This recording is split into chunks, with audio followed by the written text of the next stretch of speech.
Hey everyone, and welcome back to another video. And in this video, I'm going to show you how to delete all your videos and pictures in one setting on your Nintendo Switch 2. Now, this video is going to be particularly useful for individuals. Maybe you had one of your nephews or nieces who were accidentally pressing the screenshot button and they took a lot of random pictures. How do you actually go ahead and delete all of these?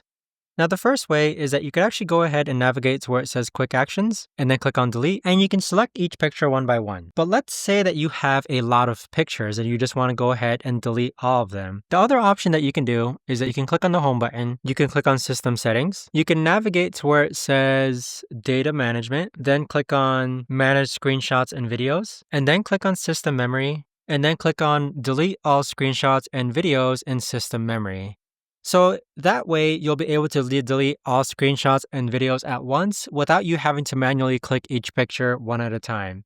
But there you have it, guys. That right there is the best and easiest way that I know of to actually go ahead and delete all your videos and pictures on your Nintendo Switch 2. If you guys know of a better or easier way to actually do this, let me know in the comments down below. I would love to know. Thanks so much for watching, and I'll see you guys all in the next video.